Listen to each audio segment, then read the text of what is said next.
Greetings, YouTube. Hold on a second. This is Cersei. She's annoyed at me right now. She doesn't like when I pick her up. In the last 3 to 4 months, I've encountered a mechanic that prior to that, I don't think I've ever seen before. And it's blackjack.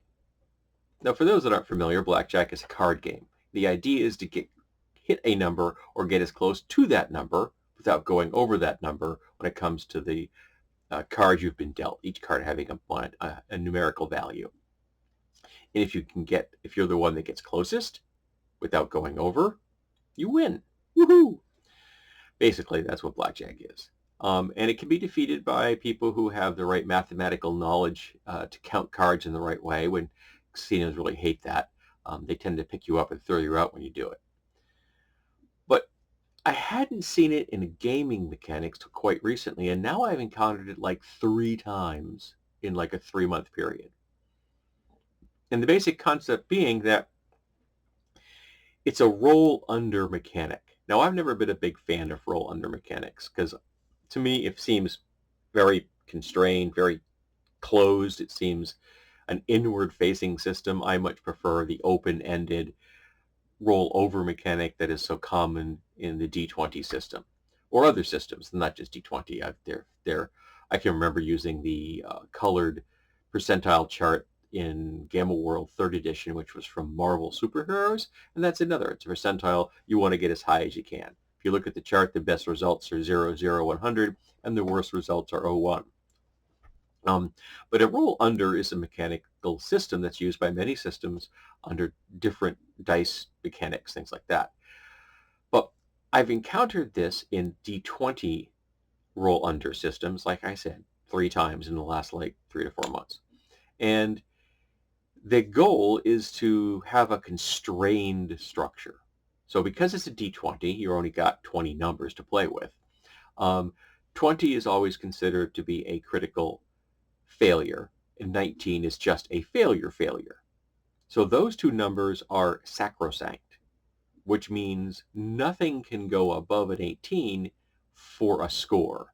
One of the mechanics I encountered in Fading Sun was that if you had something that went above 18 or above 20, a certain amount of that was over that would add to your number of victory dice. So even if you succeeded, you then rolled victory dice, and the victory dice determine, which are D6s, how many actual successes you had, and then those successes help you understand how you have succeeded at that task, whether it's shooting a blaster or trying to fix a starship or something like that.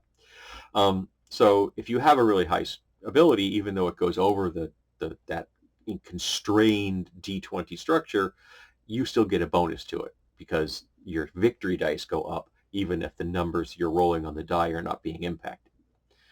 So if you're doing that kind of a mechanic, the natural response to me would be thinking, okay, 1's perfect. If 20 is a failure, then the other end of the spectrum being a 1, that would be your critical success. But it's not. And in fact, one system I encountered recently, the challenge rating would actually make those lower numbers failures because the people, the individual that you're trying to, have an encounter with is more powerful than you. Say it's a challenge difference of 4 levels. That would mean that 1 through 4 are still a failure just because you're not as good as them. Talk about punishing characters and players. Just because you're encountering something that's really, high powered, you don't have the luck to succeed at it. But no, the mechanic isn't that 1 is the perfect success. And again, that makes sense to me. If 20 is a failure, 1 should be a success. That's how it should work. What's the critical success? The target number. So if your target number for the roll under, was 16, and you roll a 15, you've still succeeded. You rolled under 16, but that's it. You've just succeeded. And whatever result from that is then, taken care of, whether it's victory dice or damage dice, or you got the door closed in time before the thing came and ate you, that kind of thing.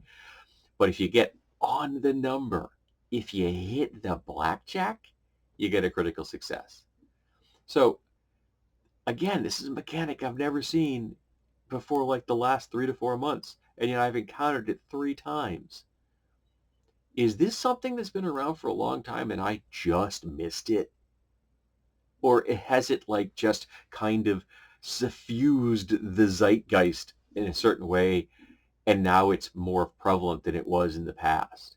Is it an outgrowth of people who want to turn their backs on more modern games and want to do the whole old school thing, which drives me crazy, where smaller is better, where big numbers are seen as, cheesy and munchkin, and those aren't real gamers. Real gamers have nice, tight, constrained systems where everyone suffers and you aren't allowed to have fun. Um, but the whole blackjack mechanic is just weird to me.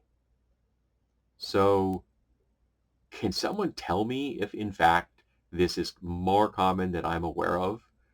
And what kind of experiences have you had with these roll under blackjack style systems where the target number is where you get your critical success and not at the opposite end of your critical failure? Because in my mind, that's how a system should work. That it should be one end and the other, and not some floating point in the middle. That just seems weird to me. Too much of life is like that. Too much of life is a floating point you're trying to nail, and it keeps moving on you.